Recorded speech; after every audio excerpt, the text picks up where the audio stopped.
pero muy buenas tardes. Nos volvemos a encontrar, como siempre, aquí en ADN Sur cada tarde con distintos temas que lo que buscan es acompañarte, brindarte respuestas a algunas preguntas que estamos tratando de responder en el marco de esta situación tan compleja que nos atañe a vivir a todos. Hoy nos queremos meter en un tema más que interesante y tiene que ver con nuestra salud mental, con cómo han incidido, ¿no?, los efectos de la pandemia en nuestra realidad, en nuestra vida cotidiana y en lo que implica vivir de manera sana en todo sentido, ¿no?, en esta nueva idea de la salud, no solo física, sino también mental. Por eso estamos en comunicación con María José Balazzini. Ella es psiquiatra, jubilada ya del Hospital Regional, pero bueno, continúa trabajando de manera particular. ¿Cómo estás, María José? Buenas tardes. ¿Qué tal, Elena? Buenas tardes. Bueno, aquí estamos para consultarte. Bueno, teníamos entendido que hay mucho crecimiento de consultas por el efecto de la pandemia en el ámbito de la salud mental. Bueno, en esta oportunidad vos sos psiquiatra, pero ¿cómo lo vas observando en el consultorio? Mira, lo que podemos definir como, a ver, intentando hablar de consecuencias, ¿no? De las consecuencias que tuvo y que tiene esta pandemia que sigue absolutamente vigente. Podríamos hablar que el área de la salud mental sufrió y sufre de lo que se suelen llamar consecuencias de segundo orden. Es decir, si bien el impacto es directo, porque realmente el impacto ha sido directo, no es algo que se puede apreciar inmediatamente, ¿no? Si hacemos un poquito de memoria, el año pasado estábamos todos encerrados, estábamos todos con mucho temor, la población tenía muchísimos cuidados, y entonces era como que, bueno, no se estaba mirando tanto la consecuencia en el área de la salud mental. Había otras prioridades, otros miedos, otras angustias que tenían que ver con me contagio, no me contagio, si trabajo, si no trabajo. Bueno, y muchas cosas más. Esto de las consecuencias de segundo orden es esto que el impacto es directo, pero que lo empezamos a ver un poco más tarde. Y es lo que está pasando, ¿sí? Es decir, el aumento de las consultas, tanto en el medio privado como en el medio público, es en general, están en relación con el aumento de, vamos a hablar de síntomas, ¿no? Es decir, ¿cuál es el motivo por el que el paciente consulta? La vía de llegada del paciente puede ser o porque el clínico lo envía, ¿sí? Su clínico de cabecera, su médico de confianza, porque llega una guardia de hospital o de sanatorio y el médico generalista o el médico clínico que lo recibe objetiva que se trata de, y ahí vamos con los síntomas, ¿no? Ansiedad fundamentalmente. La ansiedad es algo que hasta determinado punto nos puede beneficiar, nos puede ayudar, ¿no es cierto?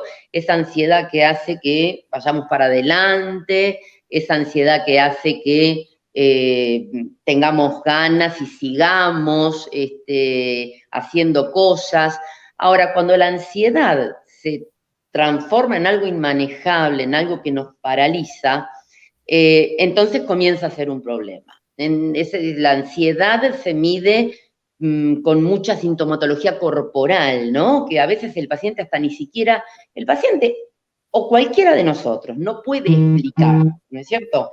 En definitiva, yo tengo una teoría después de más de 30 años que todos somos pacientes en algún punto, o lo hemos sido o lo seremos potencialmente, ¿no? Y eso no es nada malo, al contrario.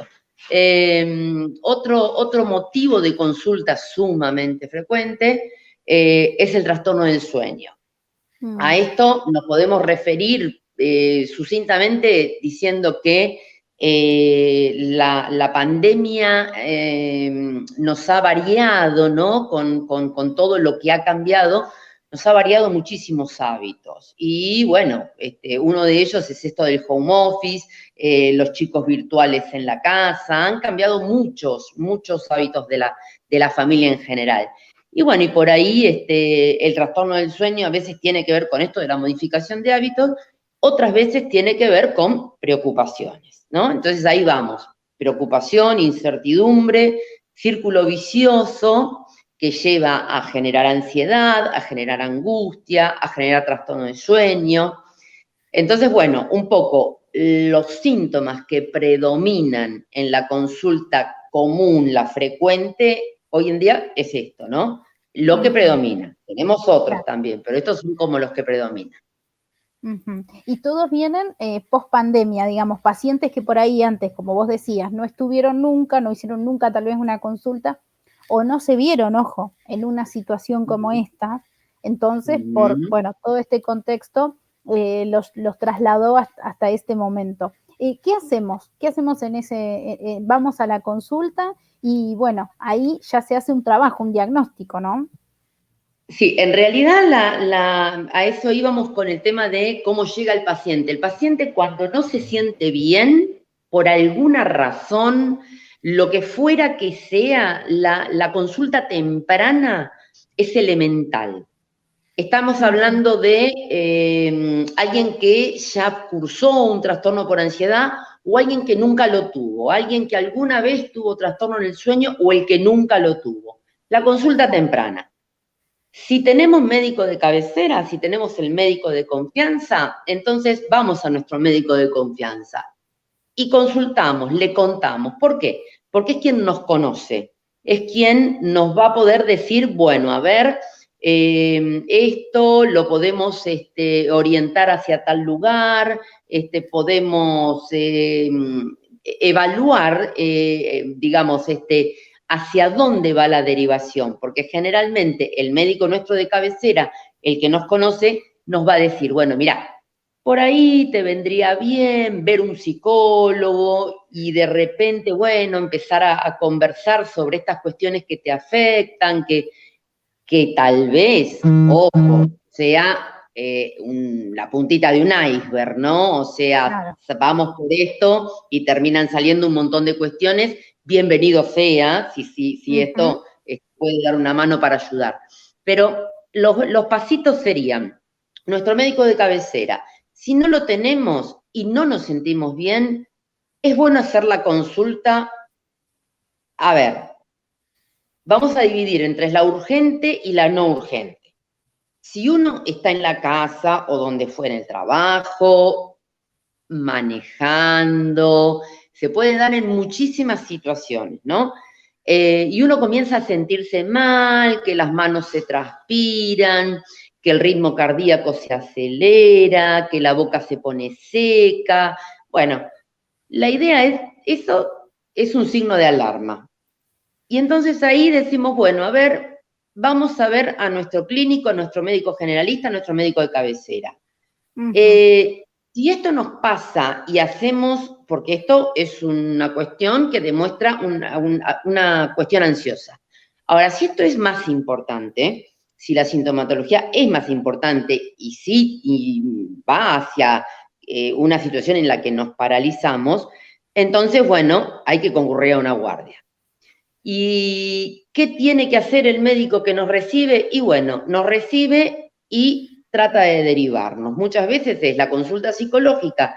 Ahora, si ese médico tiene que medicarnos levemente con algo muy que esté a su alcance, porque no es especialista, entonces sí, después es la derivación a un psiquiatra, donde se evaluará si esa medicación es necesario seguirla tomando, cambiarla, pero bueno, el sentido, digamos, de esto es la consulta temprana. Por más que nos parezca algo menor, ¿no es cierto? Que, bueno, un día no me sentí bien, un día esto, un día aquello, bueno, no dejar que esto aumente. Claro. Y la otra es el desgano. Si nosotros empezamos a notar desgano, no nos olvidemos del aislamiento, de esto de estar alejado de grupos de amigos, de gente, de familia, que por ahí por meses y meses y demás no poder encontrarse. Bueno, todo esto afecta muchísimo. Obviamente a la gente que cumple con las pautas, ¿no? Entonces, esto puede llevar también a depresión. Ahora, ¿quién diagnostica una depresión? El especialista. Nos recibe el médico general y el médico general, en ese caso, si advierte que hay muchos cambios en los hábitos, en las actitudes generales. Una de las cosas que es muy común escuchar es, yo ya no siento placer por lo que antes sentía placer. Yo antes, antes cuando, y 2019, iba a caminar a la playa o iba a a dar una vuelta con el perro al cerro y volvía con pilas, volvía bien, esto y aquello. Y ahora lo hago y esto no me pasa. Y además, de repente, no sé, hablo por teléfono con él y no me pasa. Y no me pasa esto de la incapacidad de experimentar placer. A eso hay que prestarle atención, ¿no? Es decir, no estoy hablando de cosas fabulosas, estoy hablando de las cosas. Igual. A eso iba, te iba a decir, y el detalle también, ¿no? De decir, bueno, no es que necesito todo, no sé, una fiesta o cosas increíbles, viajar, bueno, que es imposible porque sabemos que, bueno, ahora sí, pero en mucho tiempo no se pudo, pero con cosas pequeñas, por ejemplo, no sé, ver a un familiar y compartir algo y eso ya no hay disfrute. Exacto.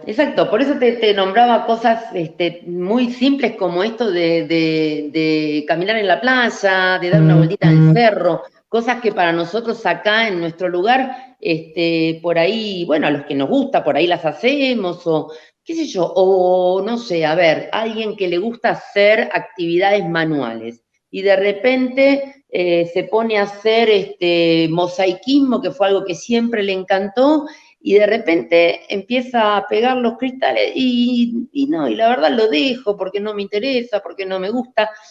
Esos son como mini alarmas que hay que prestarle atención. ¿Qué se hace? Se consulta, Elena. Siempre se consulta. Porque no nos olvidemos que lo que crece después es más difícil frenarlo y más difícil acomodarlo.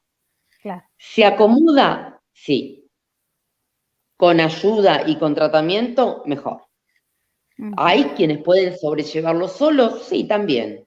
Pero bueno, son los casos donde la sintomatología es más acotada, ¿no es cierto? Y por ahí eventual. Pero la consulta rápida es como lo más importante. Y no pensar, bueno, esto me está pasando porque estamos en pandemia, cuando salga de esto. No autojustificarse, ¿no? Decir, bueno, esto ya se me va a pasar o cosas así. Sí. Y otra cosa que aumentó y que realmente es preocupante es el consumo de alcohol, sin meternos en los consumos, en los otros consumos, ¿no? Es decir, en personas que habitualmente no bebían en la semana, o bueno, o era algo circunstancial en el fin de semana, en una reunión de amigos, en una reunión familiar o lo que fuera. Bueno, ahora hay un aumento del consumo. Y todo eso también es motivo de consulta. Es decir, no porque estamos en pandemia, tal cosa. Yo digo, no justificar, como decíamos recién, y no minimizar. Tampoco hacer una exageración de la historia, pero no minimizar, prestarle atención. O sea, y si vemos que ir a nuestro médico de cabecera, no estoy diciendo que vayamos al psiquiatra, al psicólogo, no, vamos a nuestro médico que nos conoce y charlemos y conversemos y ahí tal vez haya una resolución o podamos encaminar el problema de manera diferente, ¿no? Solos siempre cuesta más. o una orientación. Y es importante también prestar atención a lo que nos dicen los demás, quienes están cerca nuestro, nuestra familia también, estar un poco atentos. Viste que a veces te pasa que te dicen, mirá, podés bajar un cambio, estás muy Sí, con mucha sí. actividad, o bueno, y eso también, ¿no? No creer que los demás nos quieren decir que, bueno, que tenemos un problema, sino por ahí nos estás advirtiendo igual de cómo nos ven. Es elemental. Lo que estás diciendo es elemental porque los que nos rodean son los que, para cuando nos dicen las cosas es porque ya nos vienen viendo, ¿no? Y entonces de repente te hacen y te lo marcan, y a veces uno cuando le marcan las cosas se enoja, y entonces dice, bueno, pero fíjate vos qué tal cosa, y yo lo hago porque tal otra, pero vos tal otra, y entonces ahí se entra en un terreno. Lo mejor que podemos hacer es escuchar a la gente que nos rodea, la familia, algún amigo que podamos tener contacto eventualmente, es elemental. Y después, cuando ya ponele, ¿no? Que una persona necesita tratamiento, habitualmente en pandemia o en no pandemia, la gente que rodea a mi paciente son mis ojos. Los Claro. familiares, los amigos, los compañeros de trabajo, son mis ojos, porque son los que miran y ven y están cuando yo no estoy. Y están permanentemente. Entonces, sí, lo que decís es elemental. Prestar atención a lo que nos pueden marcar y no cerrarnos a que simplemente es porque se les ocurrió molestarnos, ¿no? Siempre que esto esté dicho con afecto, con respeto, No, por supuesto, obviamente. sí, tal cual, tal Sí, cual. Y bueno, eso por un lado, ¿no? Y nos decías, bueno, estos 3 puntos. Por un lado, la ansiedad, el trastorno del sueño, bueno, el aumento en el consumo de alcohol en mayor cantidad de días o en mayores cantidades también, ¿por qué no? sí, Y sí. también el tema de la soledad. Hay personas que plantean esto igual en los consultorios, bueno, cómo enfrentar la soledad con tanto tiempo de distanciamiento, bueno, de la cuarentena, personas que han decidido mudarse también en el marco de la pandemia, decir, bueno, yo acá no quiero vivir así, y prefieren estar por ahí en otra ciudad porque están más cerca de otros.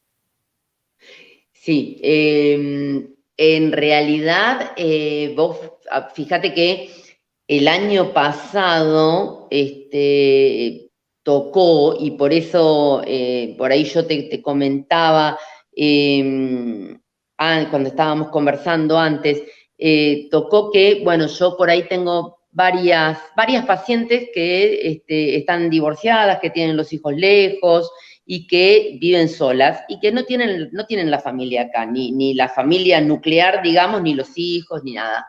Y realmente para cuando se veía venir que comenzaba el aislamiento y demás, se mudaron con amigas en la misma situación, porque bueno, un poco que se veía venir, otro poco que fue medio así de improviso para algunos, y bueno, de repente yo quedé con algunas pacientes que me decían, me mudé con una amiga del kilómetro 5 y bueno, vivía en Radatili y así, ¿no? Y nada, fue la manera de sobrellevar, de alguna manera, esto de estar solo. Ujú. Entiendo que no resulta nada fácil. O sea, a ver, porque no es lidiar con una soledad con libertades, donde Claro, vos decir, bueno, si no vivís quiero estar acá, me solo, voy. manejo mi tiempo, hago mi vida, y estoy bien así porque lo elijo. Esto no fue elegido, y ahí es donde Ujú. tenemos el tema. Al Tal no cual. ser una soledad elegida, porque las personas que tienen la soledad elegida y pudieron continuarla, no hubo problema, no tuvieron grandes problemas, o sí, pero fundamentalmente en la etapa más crítica donde no podíamos ver a nadie, o bueno, nada. Yo creo que seguimos estando en una situación sumamente compleja en la pandemia. Lo que pasa es que muy poca gente, o ya prácticamente nadie tolera esto de no ver a nadie, estar aislados, es decir, prácticamente no se tolera. Y es lógico, o sea, es mucho el tiempo. Pero bueno, sí, se han mudado personas, incluso dentro de la misma ciudad, como para poder paliar un poquito esto y sobrellevarlo. Pero bueno, este año es como que ha sido tomado diferente. No, yo todavía no termino de entender muy bien la dinámica de este año, ¿no? No, si bien tenemos las vacunas y eso es excelente, todavía no termino de entender bien en qué porcentaje cambió tanto la cosa, ¿no? Más allá de tener las vacunas. Pero Sí, bueno, sí. es así. Y te preguntaba el tema este de, no, yo creo que es la incertidumbre constante, ¿no? Igual también de vivir en esto que no lo entendemos todos, pero bueno, nos vamos tratando de acostumbrar ahí pasito a pasito. Y bueno, hacía referencia al tema de justamente la soledad, porque bueno, ya hace una semana se dio a conocer una gran cantidad de suicidios, ¿no? En la ciudad en lo que va el año, algo así como 11. Y bueno, es un dato preocupante periodísticamente, socialmente, pero a veces nosotros como periodistas también nos encontramos con muchos médicos, bueno, especialistas en el área de salud mental que no quieren, o desde los medios no se trata de avanzar en este tema, ¿no? En el tratamiento de lo que significa el cuidado de justamente otros que por ahí tienen estas situaciones. Bueno, y hay una gran preocupación de eso aquí en Comodoro Rivadavia. ¿Aparecen estas cosas también en los consultorios, María José? Sí, ¿Cómo sí. ayudar a alguien que por ahí dice, mira, yo ya no quiero más?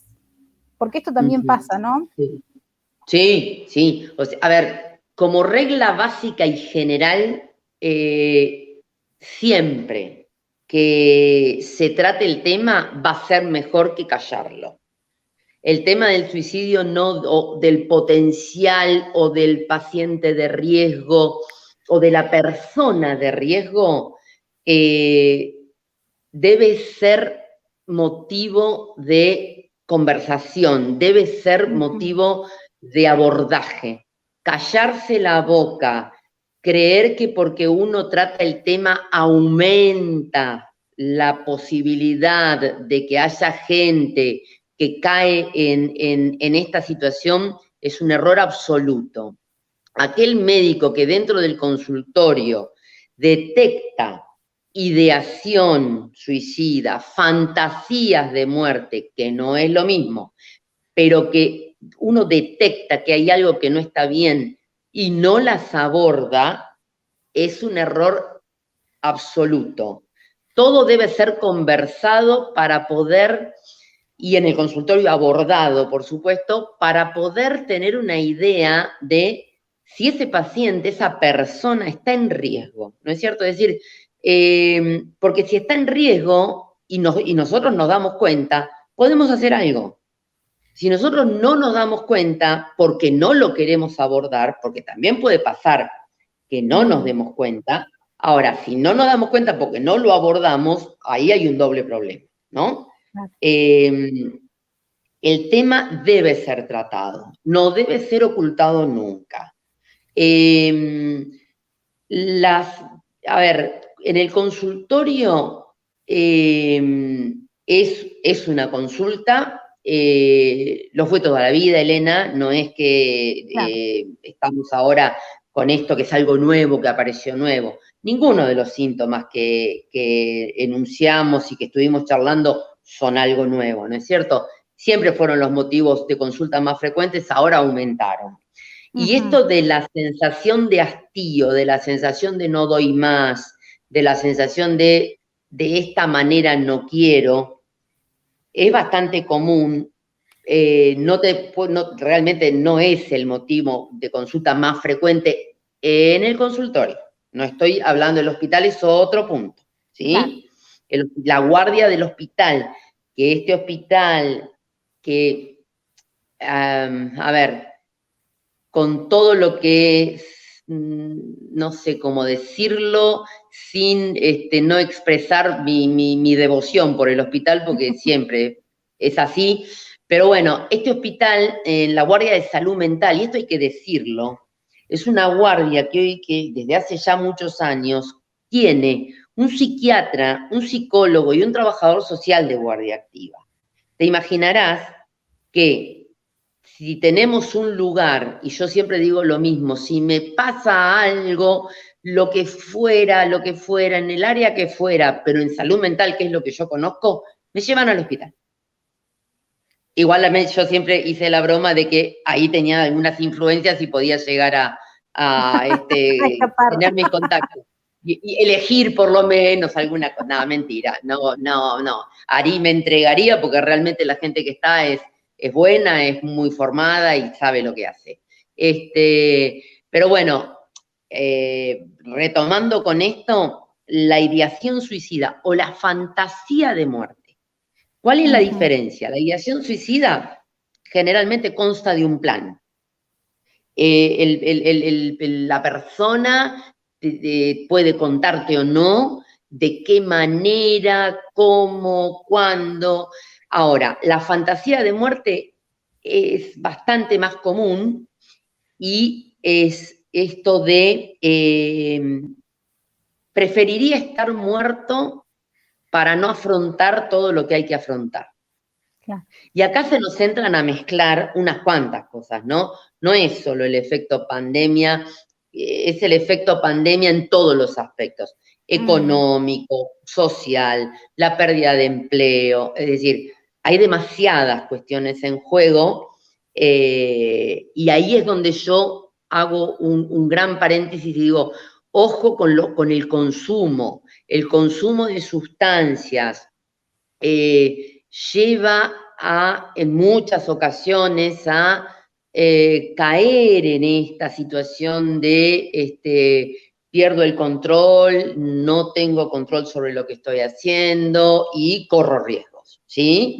Es decir, el suicidio no solo es esto de yo cometo determinado acto, sino es pasé a fumar 3 o 4 atados de cigarrillos, pasé a tomar tanta cantidad de tal sustancia, conduzco a velocidad que no corresponde, subiendo, me subo al auto ebrio, ¿sí? Claro, va incrementando todos esos riesgos que puedo llevar adelante y los voy incrementando jugando, ¿no? Con esa posibilidad sería. Con el límite, corriendo el límite, ¿viste? Vas corriendo el límite, y por eso te digo, puede pasar que jugueteo estando bajo consumo de sustancias, si no está bajo consumo de sustancias la persona, es más serio, ¿sí? Es más seria, a ver, es igual de serio, pero ¿qué quiero decir? Por ejemplo, porque tengo la idea en la cabeza, pero no te la digo, entonces se confunde. Por ejemplo, jugueteo con esto de estoy en un lugar del mar y bueno, y que si tomé algunas cosas y no estoy acostumbrado o tomé cosas de más, jugueteo con que me caigo o no me caigo, me tiro o no me tiro, si tengo sustancias en el cuerpo, es grave. Ahora, si no las tengo y estoy jugueteando con tirarme, entonces esto ya tiene otra magnitud también, ¿no? Claro, pasa otro límite, son graves las dos. Tienen distinta gravedad. Claro. Porque yo viste que te dije, es más grave. No, no es más grave, tiene distinta gravedad. O sea, tiene distinto impacto, ¿sí? Es decir, porque tal vez si yo estoy bajo consumo de sustancias, fui ahí y termino muriendo de hipotermia porque me caigo o me arrojo al mar y no fue algo preparado. Pero si no estoy bajo consumo de sustancias, tal vez es algo que vengo planificando. Claro. Y que nadie pudo advertir. Porque otro de los riesgos que se corren en estos tiempos es que todo el mundo está muy ensimismado en sus cosas, con sus propios problemas, con sus propias dificultades, con las debilidades, con todo lo que significa esto que nos atraviesa a todos, ¿no? De distinta manera, pero nos atraviesa a todos. Así que bueno, es, digamos,